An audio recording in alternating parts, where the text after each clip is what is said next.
We're not being taught to deal with the world as it is. We're being taught to deal with this fairyland, which we're not even living in anymore. It's sad. Because I'm telling you, and it should not be me telling you. It should be common knowledge.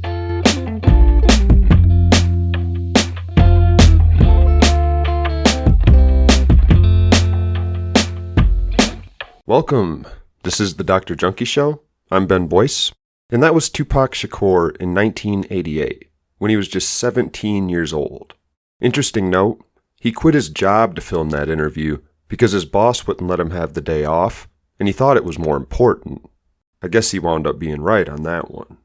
Today's episode is about the war on drugs from 1970 to 2020. This is actually part 3 of 3. So if you want the full story of how the United States went from a country where every drug imaginable was legal and where few people struggled with addiction, to a country where most drugs are outlawed and more than 100,000 deaths are blamed on preventable overdoses every year, you might want to go back and start at part 1, 1880 to 1920. But you won't be lost if you just pick up the trail here either. This week, I'll cover tons of ground: the Iran-Contra scandal, Freeway Ricky, accusations that the government smuggled crack cocaine into the U.S., civil asset forfeiture, the crack versus powder cocaine sentencing disparity, Richard Pryor lighting himself on fire, anti-drug public service announcements, Len Bias, and lots more. But today, like last week, I think it's best to go back a bit before we go forward, to explain where some of the laws and regulations concerning drugs originally came from and how they were updated into their current forms. Remember, when the war on drugs started, drugs were not illegal anywhere, and there weren't many stereotypes about them. So let's start with civil asset forfeiture, which is currently perhaps the biggest hurdle in actually ending the war on drugs. This is audio from episode 76, Civil Asset Forfeiture. Police agencies more concerned about making money off the drugs than stopping them. Well, at the center of this months-long investigation are laws that let officers pull you over looking for cash. And get this, they don't even have to charge you with a crime to keep your money. Civil asset forfeiture is an archaic law that allows your property to be charged with a crime and confiscated, arrested, even if you are eventually acquitted, and even if you're never actually charged with a crime, like happened to me.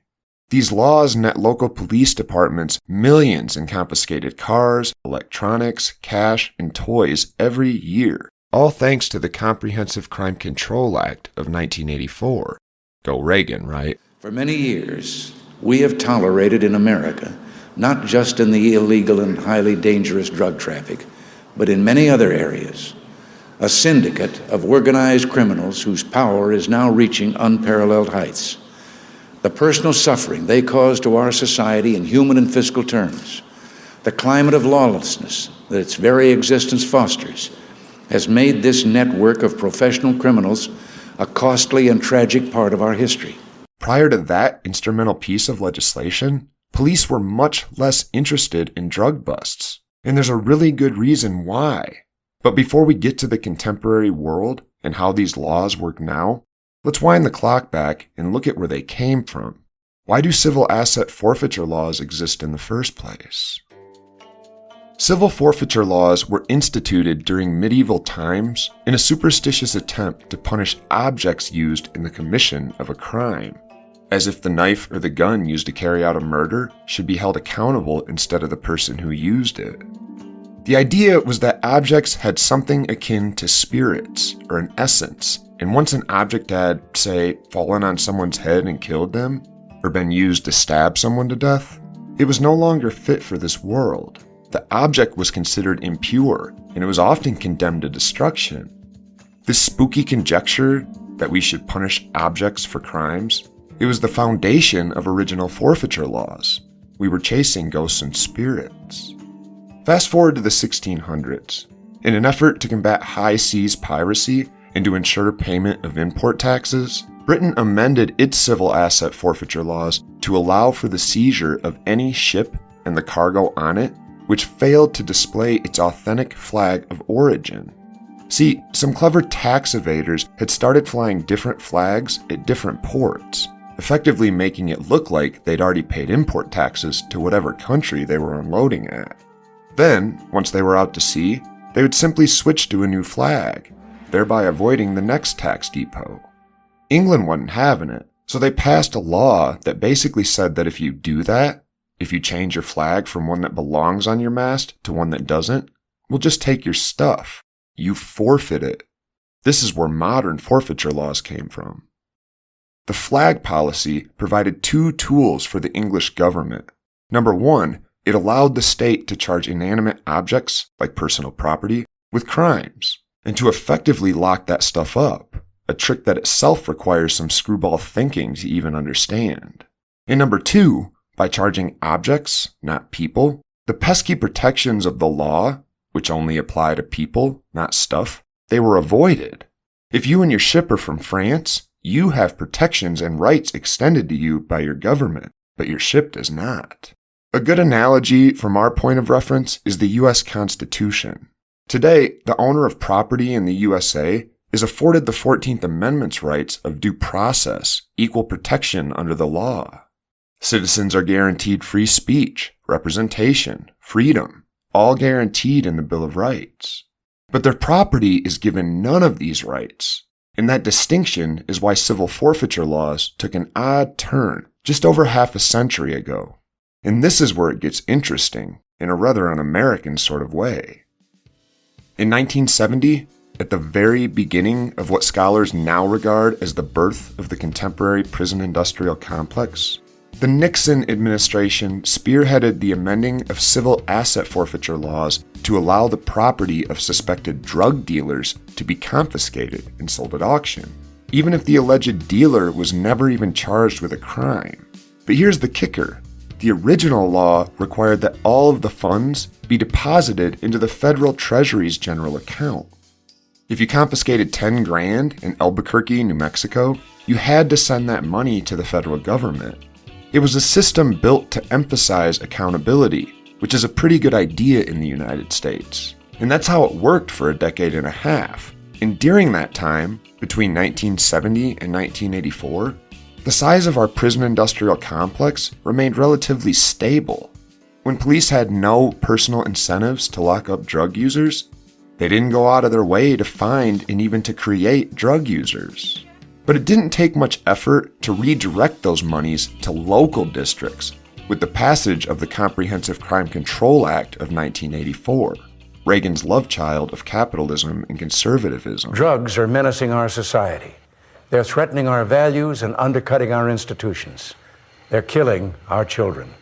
Even though drug arrest had remained relatively consistent between 1970 and 1984, when the money seized was always sent to a large general fund, drug arrests increased by more than 72% between 1984 and 1989, within 5 years of this new law taking effect. By the 1980s, the war on drugs was ramping up to a whole new level. The U.S. prison population was exploding, and in response, drug units were being created across the country and funded in mass amounts, leading to even more incarceration. Civil asset forfeiture is where a lot of the money used for local and national drug war units comes from. If you're planning on going back and listening to the rest of that episode, episode 76, you might also enjoy episode 75, False Positives and User Error in Roadside Drug Tests. Needless to say, the tests that officers use to determine if that crumb of bread on your floor is actually a small piece of crack, which, again, can theoretically lead not only to your arrest, but to civil asset forfeiture laws kicking in, those tests are awful when it comes to accuracy. They can't even be used in court. Here, let's pick up the trail in 1970, where we left off the last episode. Timothy Leary just went to prison, even though he's managed to get the 1937 Marijuana Tax Act thrown out. And in the 1960s, as we all know very well, drugs came along as modes of expanding consciousness, just like telescopes and microscopes. The nervous system is a biochemical structure. And, drugs are the fuels or the instruments, just like tractors and jet engines expand our muscles and our legs and that sort of thing. If you're going to study the nervous system, drugs are the one of the major tools. Congress passes new laws immediately, the Schedule 1 through 5 classification system that most of us grew up with. That passed in 1970. And the war on drugs blew up during the next 10 years, aided by power-hungry politicians and profit-hungry pharmaceutical companies. So let's jump back in during the early 1980s, and let's follow the trail of media and politics, which ramped up the war yet again. This is audio from episode 40, Crack Cocaine. Start the conversation in the 1980s, as President Ronald Reagan is about to begin his first term in office. Great national crusade to make America great again. The fear-mongering about crack cocaine began just before that, when, in June of 1980, comedian Richard Pryor allegedly lit himself on fire while under the influence of crack and wound up in the hospital. Fire department paramedics found writer and comedian Richard Pryor wandering dazed and badly burned over the upper half of his body near his Los Angeles area home last night. He had used freebase, which is a combination of cocaine and ether. And when he ignited it, whether it was on a cigarette, we don't know, the ether exploded, causing his clothes. One of the easiest ways to ramp up penalties for a drug or a behavior is to strike when the iron is hot, like just after a high-profile accident or death, which appears to be related to the drug or behavior in question. That's always been the theme of the war on drugs. Pryor's story, true or not, fueled a public campaign to ramp up penalties for selling, and even just for possessing cocaine, especially crack. Then, in 1981, Ronald Reagan took office. Drugs are menacing our society. They're threatening our values and undercutting our institutions. They're killing our children. So Reagan takes office with a clear agenda when it comes to drugs. The First Lady even got involved in the hype. I'd like to see every young person in the world join the Just Say No to Drugs Club. But Reagan's war was designed from the get-go to reap massive casualties without the pesky, not to mention expensive, efforts to reduce the harm drug users experience, either through education or from treatment. From 1980 to 1984, the war on drugs was refocused to emphasize punishment. FBI anti-drug funding jumped from just $8 million to almost $100 million, while the budget for the National Institute on Drug Abuse was reduced from $274 million to $57 million. And anti-drug funds to the Department of Education were also cut from $14 million to just $3 million. Reagan also signed the now infamous Anti-Drug Abuse Act of 1986 into law and created a double standard for powder versus crack cocaine that persists to this day, although it's been updated slightly. That law said that 5 grams of crack cocaine required a mandatory minimum prison sentence of 5 years, the same mandatory minimum for 500 grams of powder cocaine. And these minimums went up to 40 years total. The 100-to-1 ratio was then used to focus the full force of the war on drugs onto poor black communities. And it worked. Even though studies reveal that 66% of crack users are white or Latino, more than 80% of defendants sentenced under Reagan-era crack mandates were black. This was Reagan's plan from the start, and he did an incredible job of making sure generations to follow would deal with the legacy of racist policies designed to funnel the cash that might otherwise be devoted to social programs, or to education, or to harm reduction, into for-profit ventures like the war on drugs. But in 1982, Reagan's plans hit a snag when the midterm elections gave Democrats the majority in both the House and the Senate. Reagan hadn't just promised to save us all from the dangers of drugs. He'd also stoked up and benefited from our cultural terror of communism by promising to aid anti-communist efforts across the globe. He went on, I would rather see my little girls die now, still believing in God, than have them grow up under communism and one day die no longer believing in God. And the CIA had worked to keep that promise, at least for the first few years of his presidency. They'd trained rebel forces and supplied support to numerous anti-communist organizations, including a group called the Contras in Nicaragua, who'd been battling the communist Sandinistas since they seized control in 1979. But in 1982, the Democrat-majority Congress quickly passed the Boland Amendment, which was directly aimed at keeping U.S. money and influence out of Nicaragua. It banned, quote, any support to Nicaraguan groups trying to overthrow the government. Now, that clearly left a lot of room for the government to, say, support groups who were not directly trying to overthrow the Nicaraguan government, but who were no more than one step removed. And because of all that slack, there was a second amendment passed to tighten up those restrictions. I oppose any aid and assistance to the Contras. The time has come to put this policy of this administration of support to Contras to bed. This was a policy that was born in deception, born in lies, born in cover-ups. Congress made it clear they didn't want any money going to terrorist organizations in South America because the U.S. does not fund terrorists, at least not publicly. You might think about this in terms of, say, Syria right now. The United States might want the president, Bashar al-Assad, out of power, and we might even be willing to give aid to groups who are trying to make that happen. But not well-known terrorist organizations like, say, Al-Qaeda. Imagine a congressperson making that request. It wouldn't work. And that's why the funding to the Contras remained relatively under the radar. And with the Bolden Amendment, it should have dried up completely.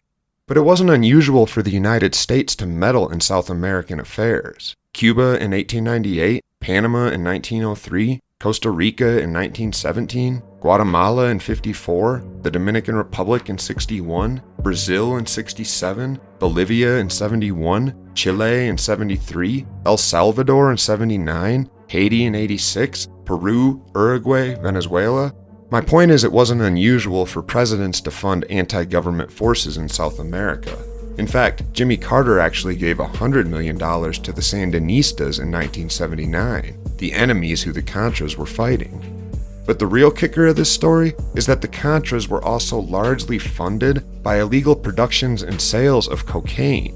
Ironic, considering they wouldn't have existed had the US not been fighting the drug war in the first place. Reagan saw in the Nicaragua conflict another opportunity to gain political power. But without Congress's help, Reagan couldn't send any support to the Contras, a group who he described as, "They are the moral equal of our founding fathers and the brave men and women of the French resistance." Yeah. So Reagan's hands were tied, or so Congress thought.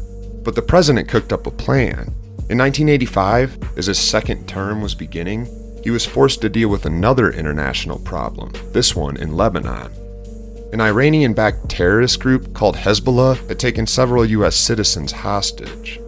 Now, there was some legislative restrictions involved here as well, like the embargo, which made it illegal for the United States to trade anything with Iran, let alone weapons. But Reagan didn't care. He ordered his people to make it happen, to send Iran a bunch of US-built weapons, illegally, and in exchange, Iran agreed to broker the release of the hostages. I'm simplifying the hell out of this for obvious reasons. This is a short episode, but the point is that all of this was illegal and under the radar. Reagan managed to allocate $30 million for the Iran delivery, but the weapons only cost $12 million, leaving $18 million, which was flown to South America and dropped off in Nicaragua to the Contras. And before the plane took off to head back to the United States, it was allegedly loaded up with cocaine, which the CIA allegedly knew about and ignored. This is where a man named Freeway Ricky comes in, perhaps the most famous drug dealer on earth, who was allegedly making more than $3 million per day at the height of his career selling cocaine. Freeway Ricky, or Rick Ross, not the rapper, always had a steady supply of the best fucking blow available, and that's because he had a connection, working for the CIA in Nicaragua. They were allowing their informants to smuggle in tons of coke on government planes to avoid searches. That cocaine would then hit the streets, funding a massive war on drugs and an even more massive underworld market. And clearly Ross was just one of the people who benefited from the arrangement. Freeway Ricky is a super chill dude. I've linked a few clips of him talking about his drug dealing days on the drjunkieshow.com website, along with citations for this episode. Law enforcement didn't mind that dope was coming into the country, but once that dope hit the streets, law enforcement also had no problem targeting the communities which Reagan had already honed in on. So if you ever hear somebody say the US government put crack on the streets to hurt black communities, it turns out there's a bit of truth to that claim. They certainly didn't invent crack, it's been around for as long as cocaine. But they made the issue worse by stigmatizing users and arresting dealers while making sure they always had a steady supply. The Iran-Contra scandal, as it's commonly called nowadays, is actually just the tip of the iceberg. It appears cocaine was flying back into the United States quite a bit, and we probably wouldn't have known any of this, except that in 1986, an Iranian newspaper reported the arms deal, and from there everything fell apart.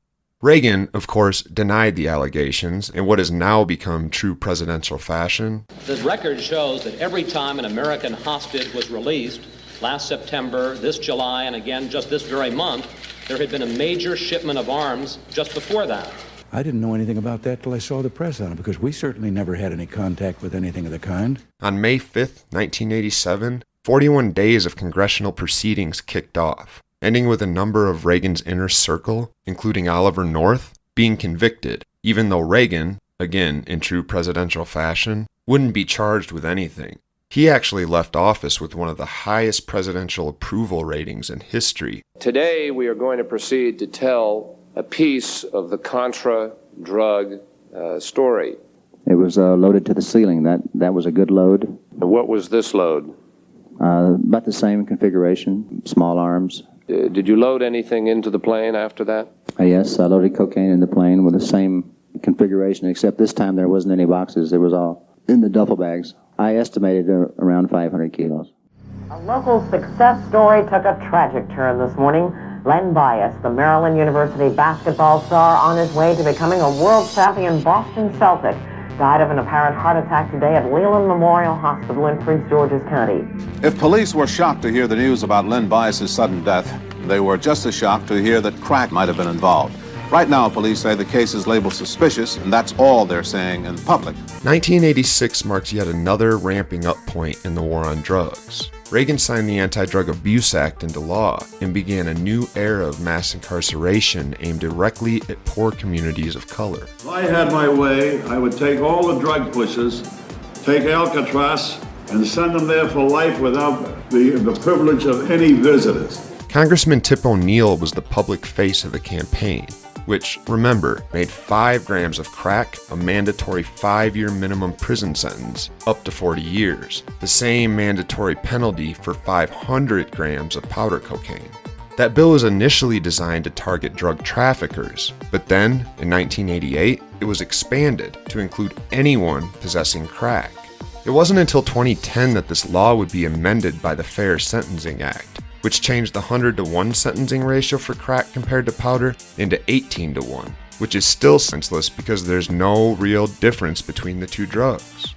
When I was still experimenting with powder cocaine, way back in the late 1990s and early 2000s, we would cook up our own crack, freebase we called it, in a spoon and smoke it in a joint.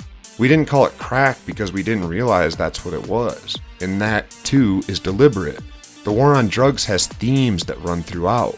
Tricks that politicians have used to reliably get us to think that the drugs that we have in our own medicine cabinets are scary and dangerous when in the hands and brains of others whom we already fear.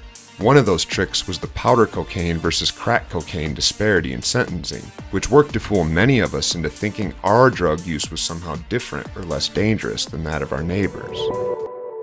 So that brings us to the late 1980s. When the war on drugs is crescendoing around the same time as mainstream media realizes that there's money to be made off the spectacle of law enforcement. This is a shorter clip from the end of that same episode, episode 40, Crack Cocaine. On February 26, 1988, 22-year-old rookie officer Edward Byron was murdered execution style as he sat in his patrol car. As New York's police buried one of their own today, 22-year-old Edward Byrne was shot to death early Friday morning.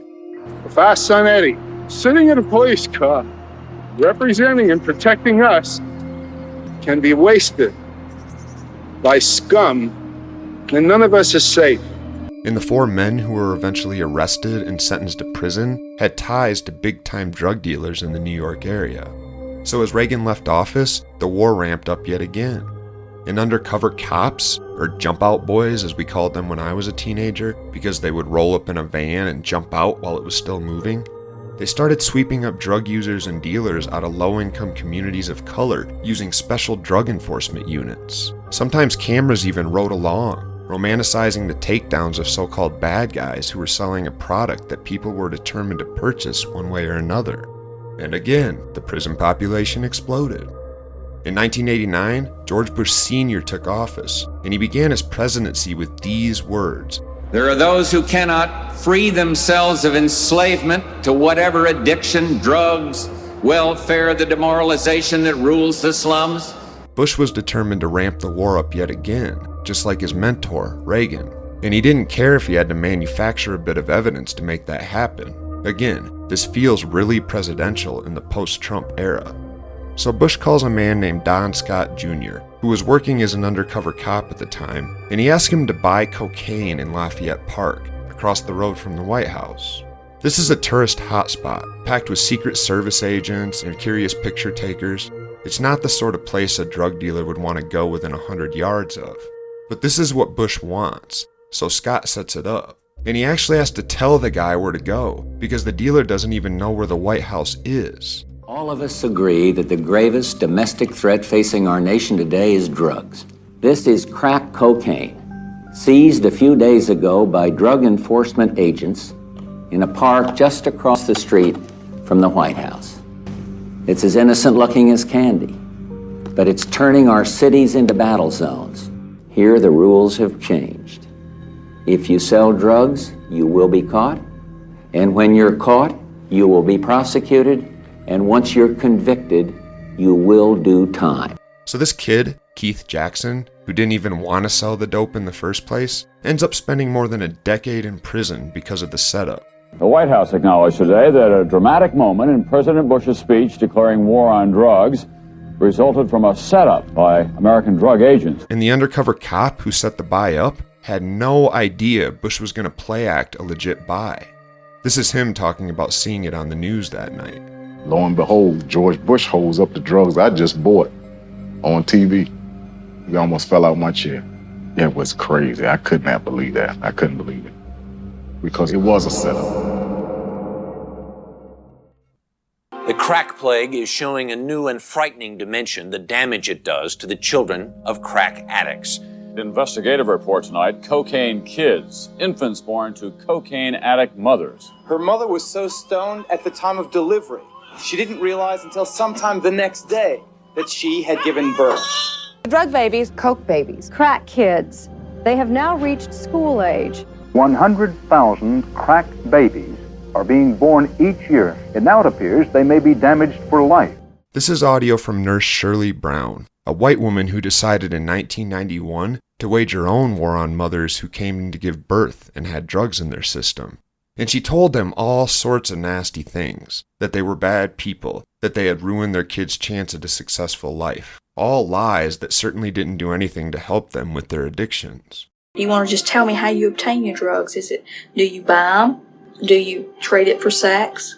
What are these questions going at, first of all? I mean, who are you going to give these answers to? These answers are for me. Crack babies are not a thing.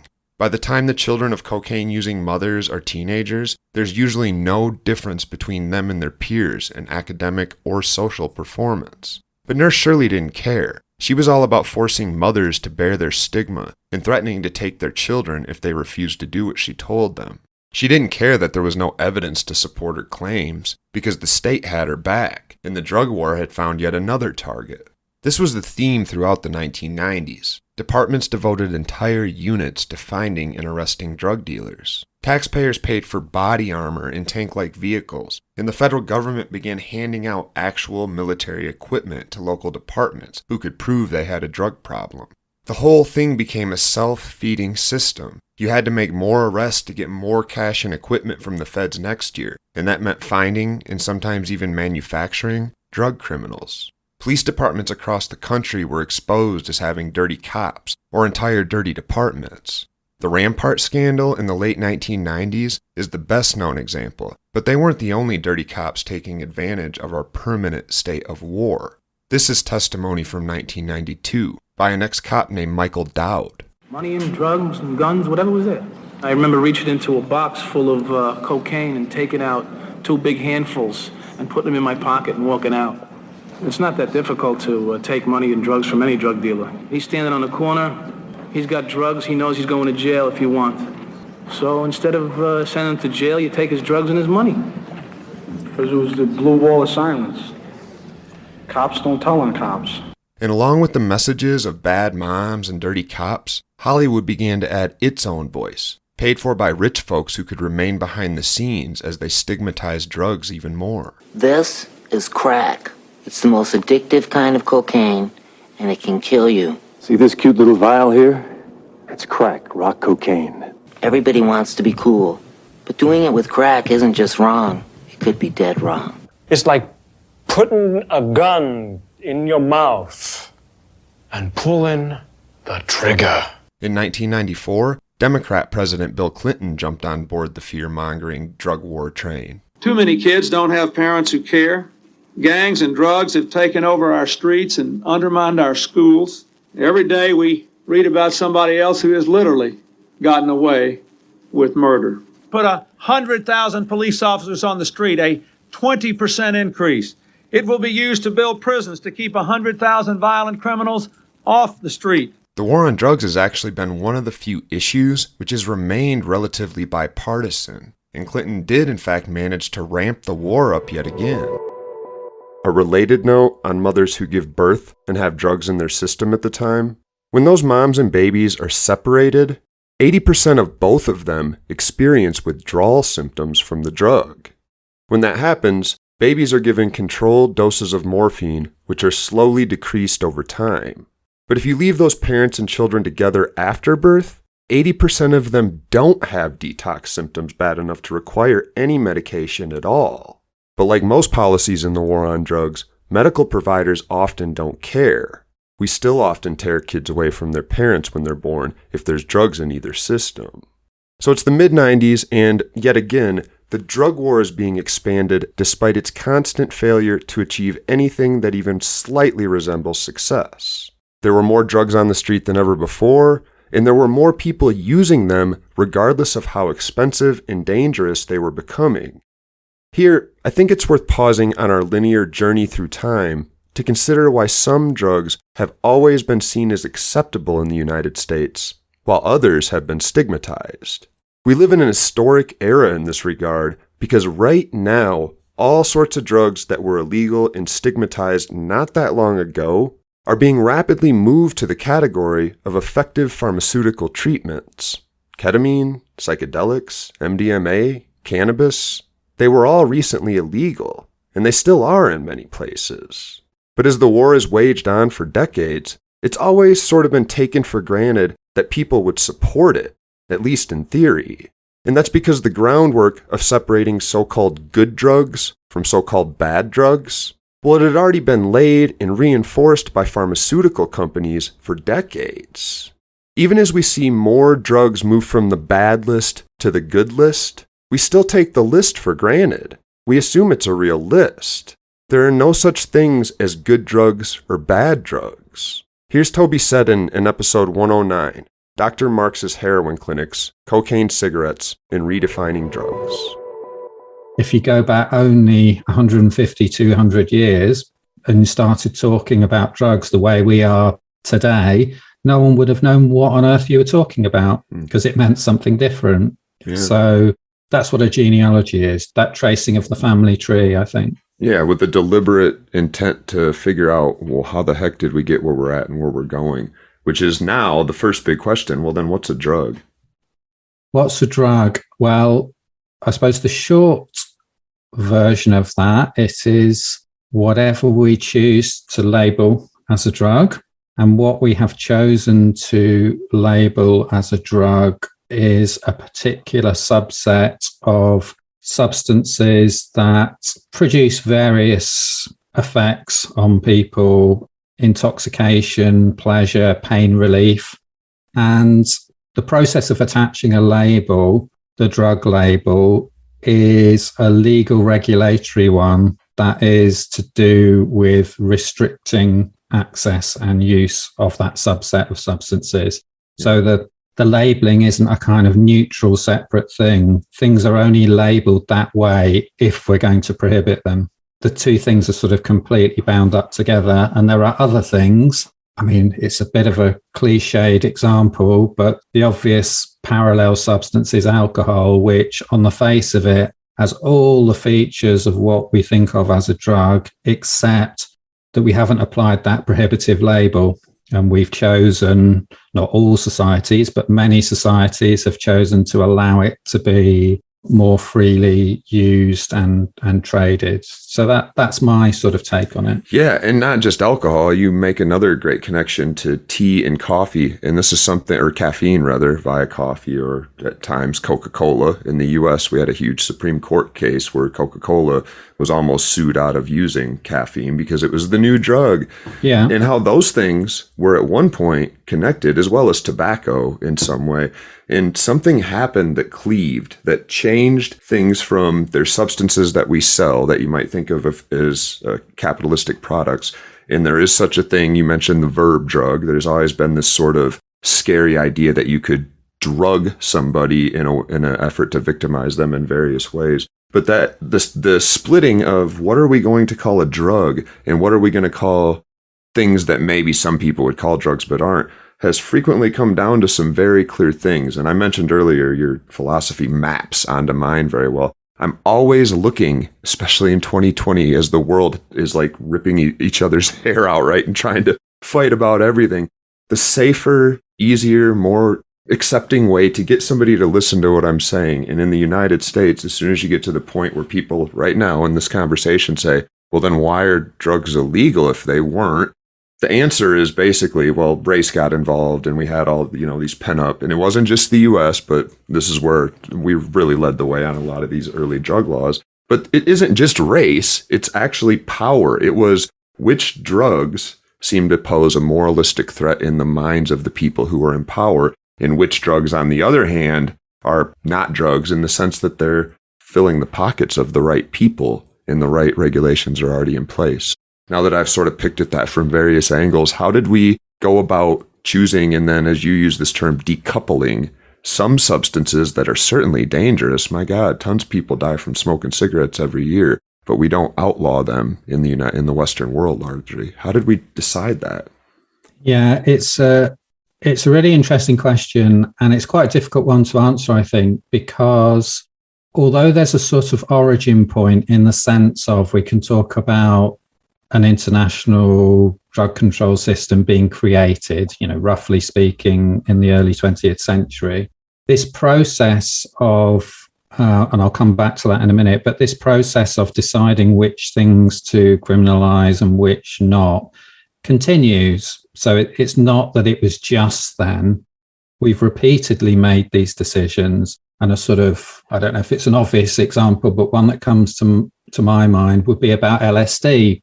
There was a set of decisions taken around what we should do about LSD that weren't in the 1920s. This was in the late 1960s. And, there are more recent examples as well. So this is an ongoing set of processes of societies thinking about how they want to regulate different substances.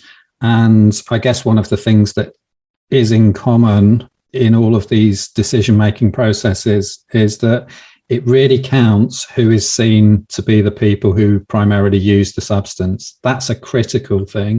It's not the only thing, but it's absolutely critical. And there'll be certain groups where societies are keener and more ready to control those groups than others. This is all sort of obvious, but that's a key dimension to it. If we go back, though, to what is a sort of critical moment in this. So basically the first couple of decades of the 20th century, where I think we can say that the whole global prohibition system was created in those 2 decades. And one of the interesting things to note about that period is that essentially that was all really driven by opium. So opium was the concern, not anything else. So things like cocaine and cannabis came later. So they're sort of earlier examples of what I was saying, that we revisit these decisions all the time about different substances. We're currently living through a pretty substantial increase in what are being called deaths of despair, including overdose deaths. It's easy to feel like this is uncharted ground, like things have never been this bad before. But it's worth hopping back in time once more to remind ourselves that waves of addiction have always followed waves of cultural upheaval, of big cultural changes. This isn't the first time we've experienced one of those big changes in our cultural landscape. And it isn't the first time we've responded by overusing drugs. Let's hop into another discussion, this one with Dr. Carl Fisher, about the history of addiction. This is from episode 106, The Urge, Our History of Addiction, which is also the name of Dr. Fisher's book. I think you go back even before the 1400s, but you really pick up steam in the 1700s gin craze, the 1777 Revolutionary War, the 1830 Christian field temperance movement, the 1870s post-Civil War epidemic, and 2 or 3 more that lead up to this 2020s epidemic. And you point out some really interesting patterns that seem to just be lost over time. It's a habit in a lot of Western cultures to not notice that what's happening right now looks eerily familiar to what happened 40 years ago. Can you say a little bit about what those cycles have looked like, what the conception of drug use and addiction at those different times looked like, and what in the world made it a problem or an epidemic? Yeah, absolutely. It's an important point just to realize that there are cycles, because in this epidemic and in prior epidemics, people have a tendency to treat the current situation like it's somehow special or unique. And today, I think it is special and unique in a terrible way. We've passed this milestone of well more than 100,000 overdose deaths a year. And there's plenty of other bad statistics that we could cite. And also, drug epidemics are nothing new. We've been having them for all of these years. And when people think and act like our current situation is somehow novel or unique, then it blinds us to some of the complex multi-level forces that have always been operative. So in other words, when there's this simplistic narrative that, the Sacklers were this bad family and they addicted the country, and so therefore all we need to do is wrap our hands around the current opioid epidemic by clamping down on opioids. We've seen how well that has worked. It misses out on all of the different forces that are always at play, because it's not always just a novel drug. Just to briefly say a little bit more about what are behind epidemics, we could say that there are at least 3 big buckets of factors that contribute to drug epidemics over time. One is the drug itself. If you have a relatively novel drug or a more potent formulation of a drug or a higher dosage is more readily available, then that does lead to waves of drug problems for sure. But it's never just only that. There's also at least 2 other things, one of which is social decay, social wounding, diseases of despair, the sort of more broadly situated problems in society. And then the third is the actual industry itself. And not just like the industry, like the Sacklers, as a couple of people went out and did bad things. And listen, let's be clear. They were criminally liable, and the evidence is quite clear that they did a lot of bad actions. But it's also the overall capitalistic system that conspires and they were playing on a playing field that they didn't invent, is how I like to say it. Like, yes. I guess they kind of threw a few funny passes and they didn't get caught by the ref, but that game has been long ago put into motion. Mm-hmm, definitely. Yeah, maybe they innovated in some powerful ways some of the old dirty tricks, but it's not like they made up the playbook. Right now, this is probably easy to spot.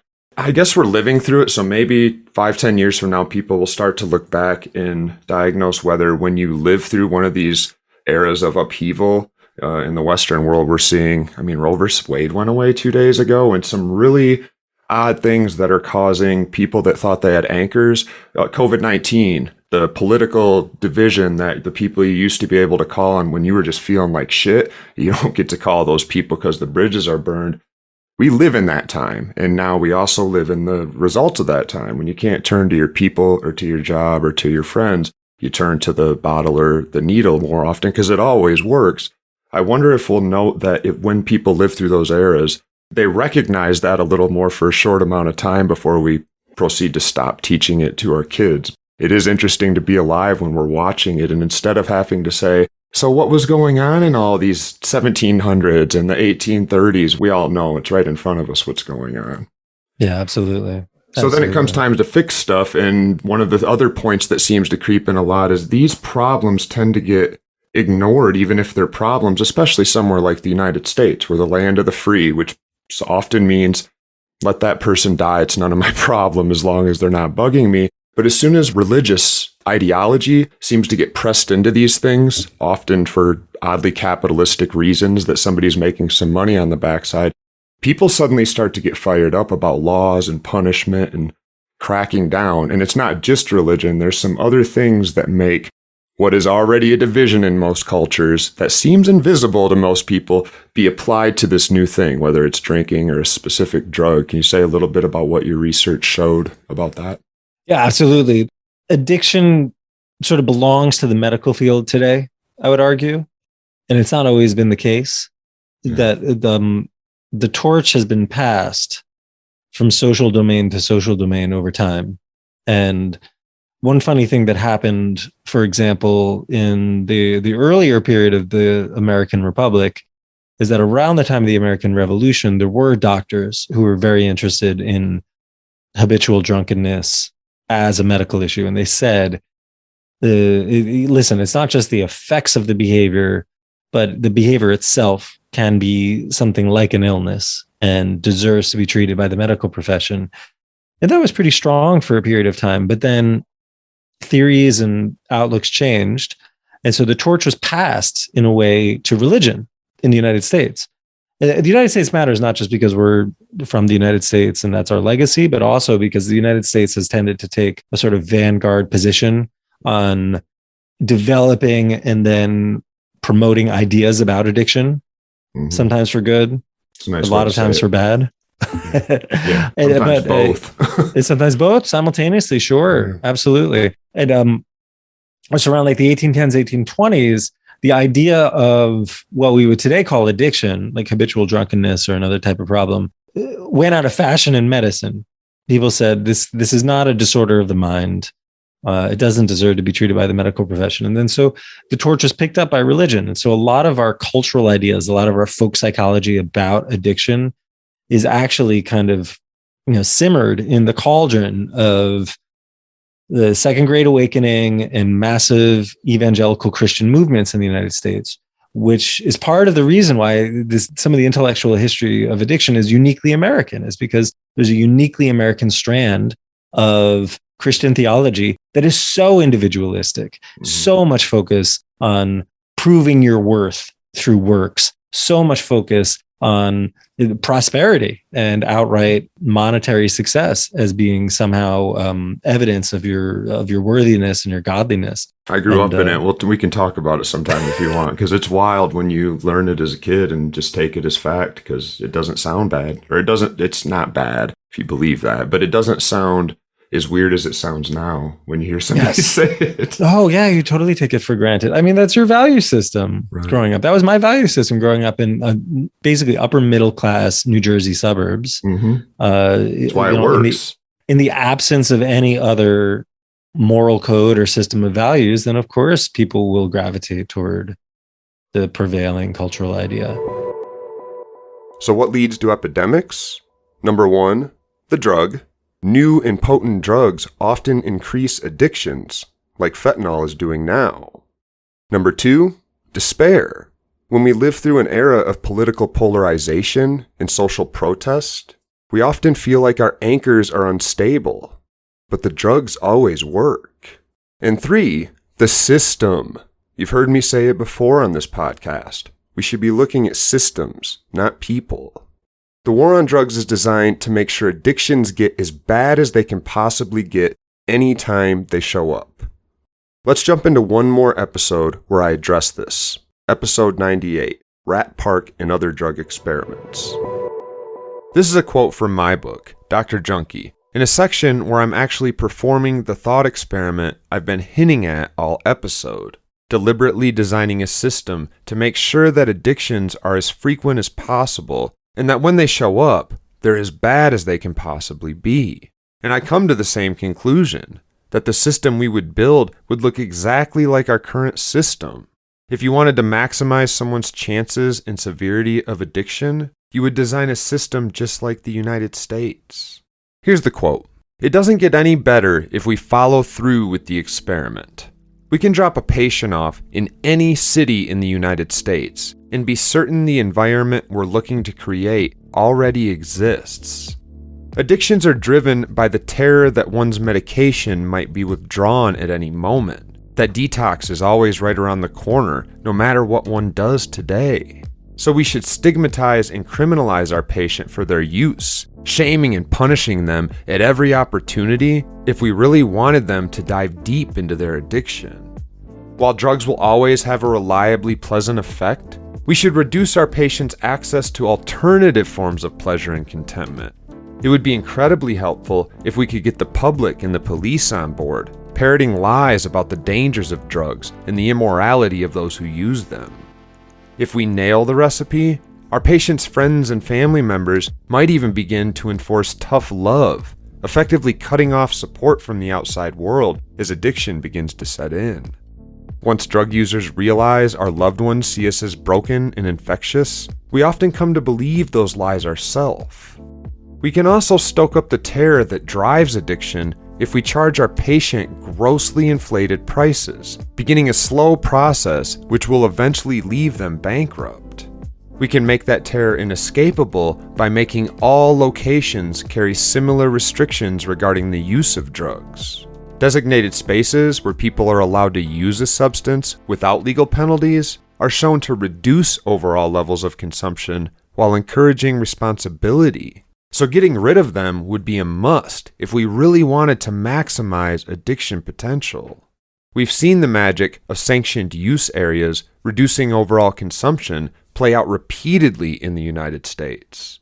Smoking areas not only reduce the spaces where people smoke, but they also reduce overall smoking rates.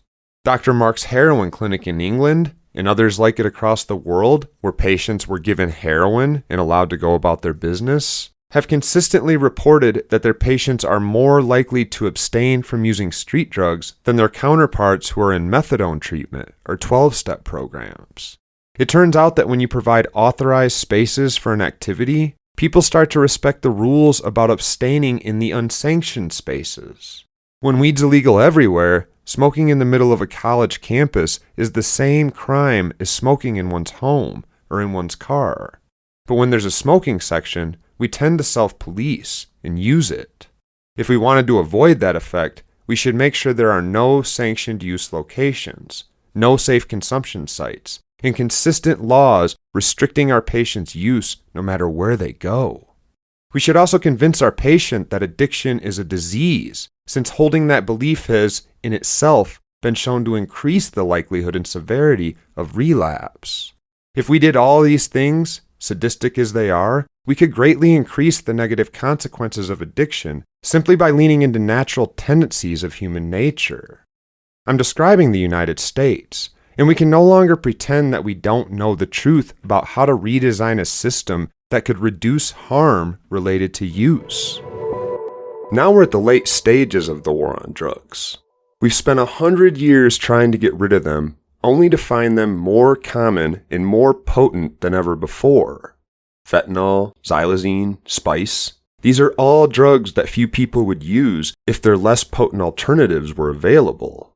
Our prisons and jails are overburdened and traumatizing. They actually make addiction worse. We're near the point where our only choice will be to do what the rest of the world is already doing. Rethink our real goal. If we want to traumatize, kill, and scar as many people as possible, both users and their friends and families, then we should keep doing exactly as we've been doing. But if we want to incentivize recovery, get people on board for their own progress, empty out our jails and restore addicted people to places of social respect, all we've got to do is legalize and regulate drugs and send users to clinics instead of to the streets. Love yourselves and the addicted people in your life. I'm Ben Boyce.